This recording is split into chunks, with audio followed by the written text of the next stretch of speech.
Ողջույն հարգելի հեռուստադիտողներ, Եվրոմեդիայի այսօրվա հյուրը Հայաքվե վարչության անդամ, անվտանգության հարցերով փորձագետ Արմեն Մանվելյանն է, շնորհակալ եմ մեր հրավերն ընդունելու Ես եմ շնորհակալ հրավերության համար։ Պարոն Մանվելյան, այս ընթացքում ոնց ինչ մեր հարցազրույցը անում ենք, դուրսում բավականին այսպես թեժ լարված իրավիճակ է, տեսնում ենք, որ մեծ թվով ոստիկաններ են Երևանի փողոցներում հենց կառավարական ամառանոցի դիմացը եւ հաղորդագրություններ են տարածվում, որ Երևանում ընդդիմադիր շարժման աջակիցների են ձերբակալում, ու այս ամենը այսօր սպասվող հանդիպման Էրդողան-Փաշինյան հանդիպման ֆոնին ձեր մեկնաբանությունը ինչով է սա պայմանավորված։ Նայեք, այստեղ երկու ֆոն կա, ասենք արտաքին քաղաքական, այդ ինչպես նշեցիք այդ հանդիպումը եւ ներքին այս լարվածությունը, որտեղ որոշ տեղեկությունների ինձ որ հայտնեցին, ըստ որոշ լուրերի, նույնիսկ համար 1 հայտարարված ոստիկանական զորքերում եւ այլն։ Նայեք, արտաքին քաղաքական մենք ունենք այս հետեւյալ իրավիճակը, այս պահի դրությամբ Հայաստանը գտնում է որոշակի անվտանգային վակուում։ Մենք շատ հաջող բառը ճակերտավոր ասած խզել ենք մեր հարաբերությունները մեջ այն հիմնական գործընկերների հետ ու մենք կարող ենք այդ հարաբերությունները կառուցել, դա թե Ռուսաստանի Դաշնությունն է, դա թե Միացյալ Նահանգները, կարող ենք ասենք որ ամբողջովին ձախողված է մեր հարաբերությունները եւ Եվրամիության եւ նույնիսկ Իրանի Իսլամական Հանրապետության հետ, ռուսական օբյեկտիվ եւ սուբյեկտիվ պատճառներ, բայց փաստը սա է։ Մենք այն գործընկերներում հետ իսկապես կարող ենք երկարատև անվտանգային հենց ուզում եմ այդ բառը շեշտեմ, հենց անվտանգային սպեկտրով հարաբերություններ կառուցել, շատ հաջող կերպով գործող քաղաքական ռեժիմը ձախողել է։ Եվ հիմա գնացել են Էրդողանի դուռը խնդրելով, աղաչելով անվտանգային հենց այդ համակարգի իր այսպես ասենք թուրքական անվտանգային համակարգի մեջ ներառել։ Ինչ-որ փաստաթուղթ կստորագրվի այսօր։ Գիտեք, ես դժվարանում եմ ասել, ես կասկածում եմ, որ ինչ-որ փաստաթուղթ կստորագրվի այսօր,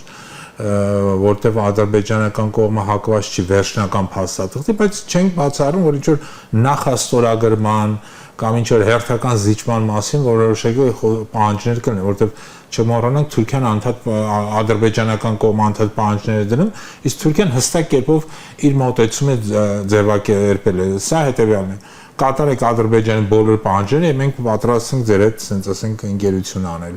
ճակերտավորելու վերցնենք այդ ընկերություն բառը, որտեղ Թուրքիայի պահանջը, ասենք թե հրաժարվել ցեղասպանության միջազգային ճանաչումից, սրանք փաստացի կատարել են, արդեն հայտարարել է, որ չկա այդ հարցը մեր արտաքին քաղաքականության մեջ։ Այսինքն շատ հնարավոր ինչ-որ բան նախաստորագրվի, ես հավանականությունը շատ ցածր եմ համարում, բայց այնուամենայնիվ եկեք դա չբացառենք։ Եվ նաև բացառված չէ, որ նմանատիպ, որ այսօր այս ակտիվությունը կա ոստիկանության կողմից, նույնիսկ այն լուրերը, որ ինչ-որ ակտիվիստներ են ձերբակալել, հենց այդ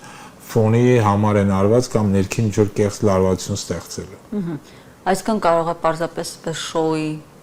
մի ականատես։ Եկեք չմոռանանք 8 տարվա ընթացքում գործող քաղաքական ռեժիմը նմանատիպ շոուներ բազմաթիվ անգամ կազմակերպել է, կեղծ լարվածություն ստեղծել շեղելու համար այն խնդիրներից որ կա։ Իսկ նույն եկեղեցու շուրջ ստեղծած լարվածությունը պարզ է, որ սա որոշակի շոու էր արտաքին քաղաքականության եւ զիջումների համար 1, այդ զիջումներից բնակչությանը մի մասին շեղելու համար 2 եւ նա ինչու՞ չէ նաեւ բացառված չէ, այսինքն ոչ թե բացառված չէ, այլ ես համոզված եմ, սա նաեւ թուրք-ադրբեջանական որոշակի պահանջ էր եւ ինքը massam կատարելով այս պահանջը մեկնել է զեկուցելու, որ Անկարայից եկող հանձնարարականները կատարվել են։ Պարոն Մանվելյան, իշխանությունները մի նոր նախագիծ են, այսպես ասած, շրջանառել, Նիկոլ Փաշինյանը ասաց արդեն ազգային ժողովում է, բայց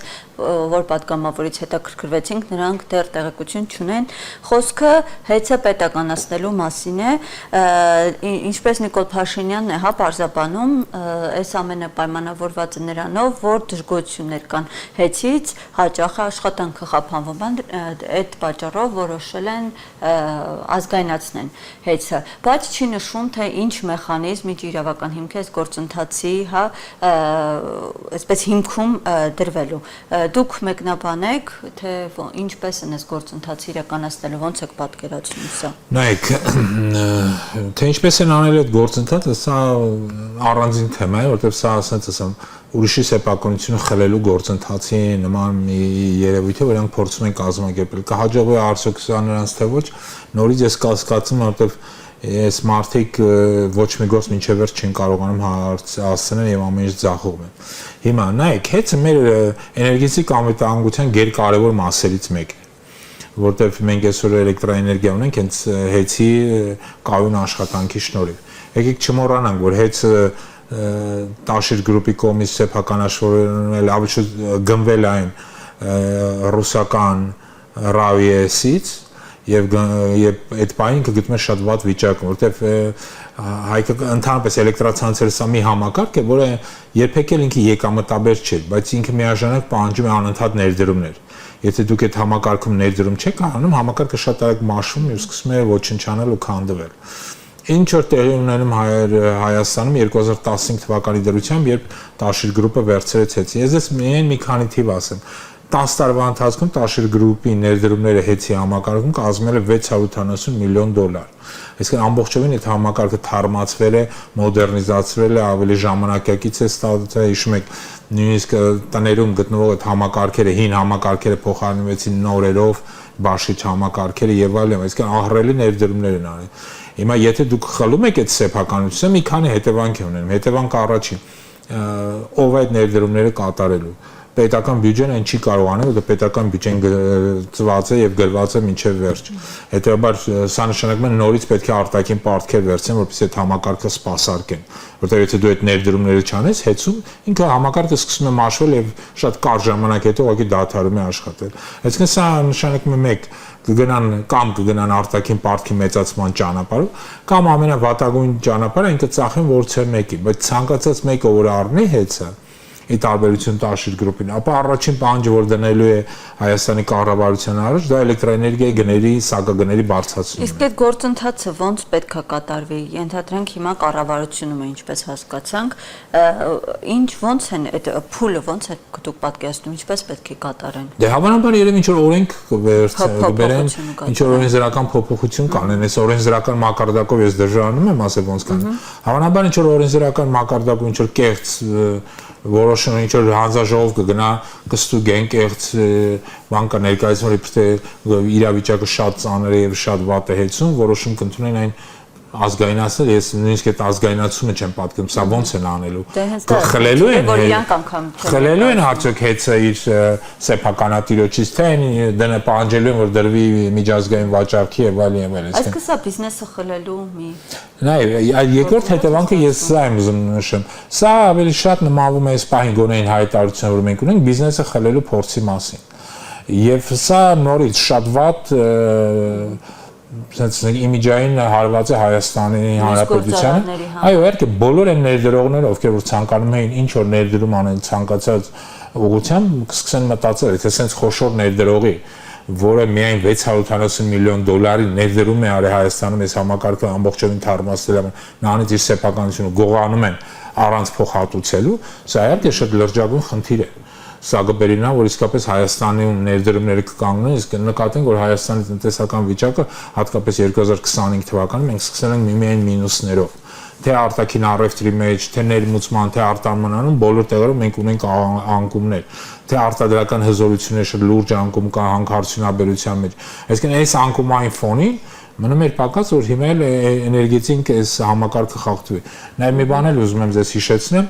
կապված էներգետիկայի մաս, որ Թուրքիան նաև մի պահանջ եւս է դրել ատոմակայանի փակումն է։ Այսինքն հեծի ֆոնի, եթե դրվի նաև այդ պահանջը, որը բացառված չէ, այսօր էլ քննարկվում է դա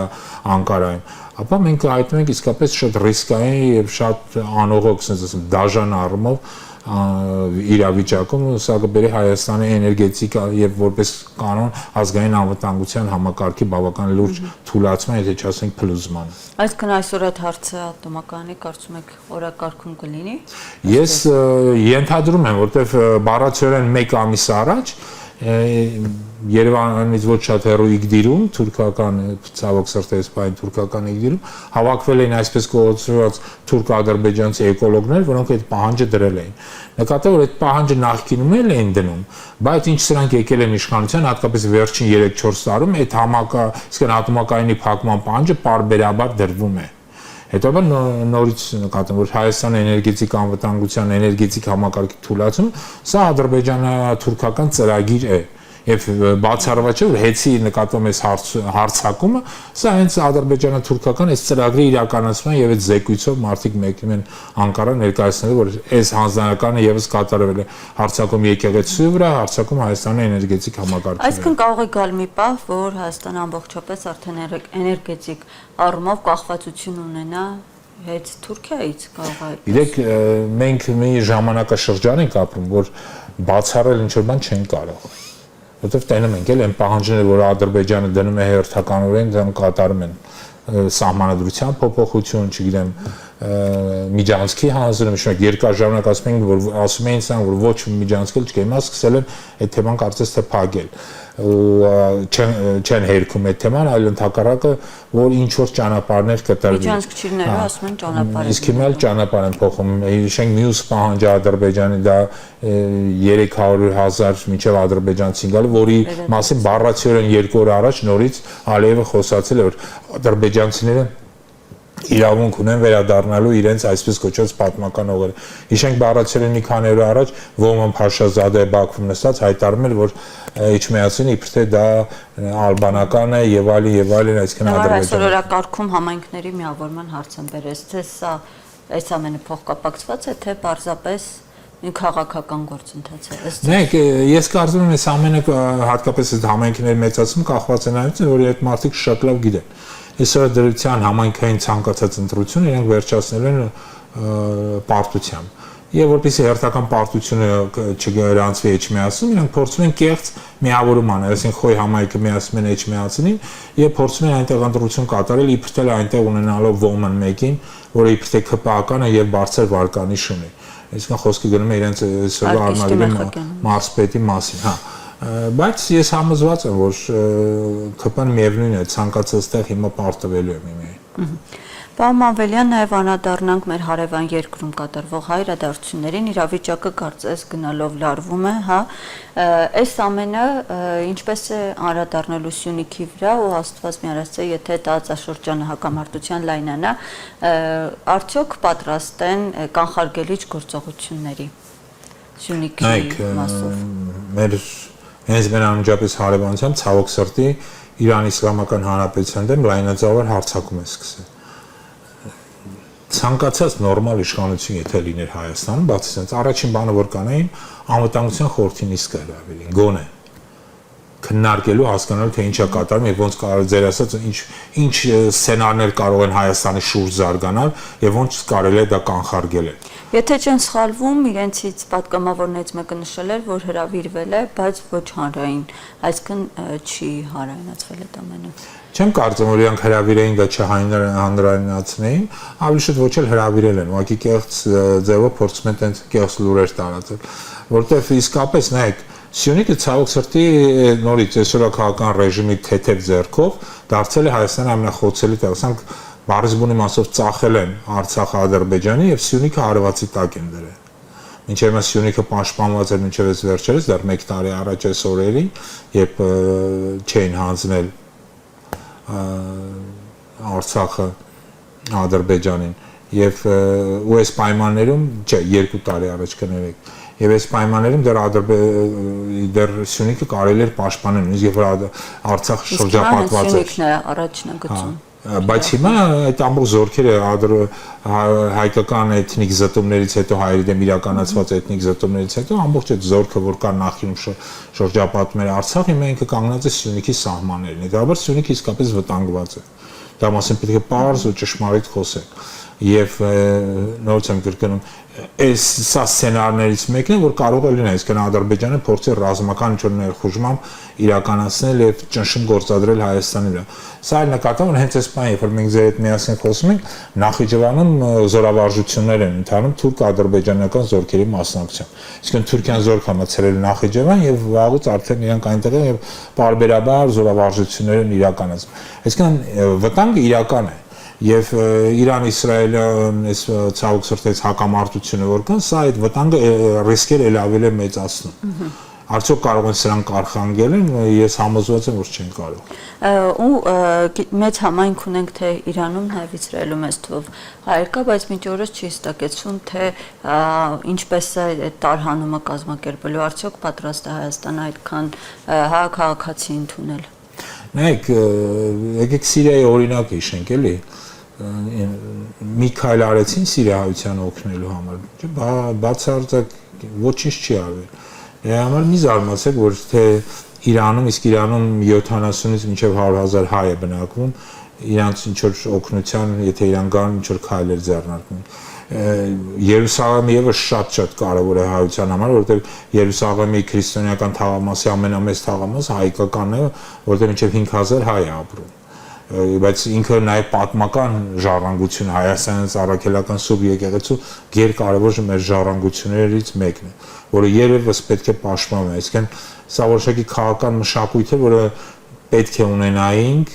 Իրանի եւ Իսրայելի հետ հարաբերությունների կարգավորման համար, որտեղ երկու պետությունները մեր համար կարևոր են։ Ու մեր համար մեզ ընդհանրապես ձեռնատու չէ հարցակումը եւս պատերազմ այս երկու պետությունների միջեւ։ Բայց ունենք այն ինչ որ ունենք, կա պատերազմ եւ կա ոչ adekvat իշխանություն, որը ոչ մի քայլ չի ձեռնարկում, ոչ մի ուղղությամբ մտածում է միայն սեփական իշխանությունը ոնց պահել, եկեղեցու դեմ ոնց պատերազմ հայտարարել, հայ գործարարներին, հայ բարերարներին ոնց բանտեր են ստացել, այսինքն սեփական այս լափամանի մասին մտածող ինչ որ մասսա ունենք, այլ ոչ թե իշխանություն։ Շնորհակալ եմ զրույցի համար, պարոն։ Ես եմ շնորհակալ հրավերքի համար։ Հարգելի ստատիտողներ, հիշեցնեմ, որ այսօր մեր հյուրը անվտանգության հարցերով փորձագետ Արմեն Մանվելյանն է։ Շնորհակալ եմ մեզ հետևելու համար։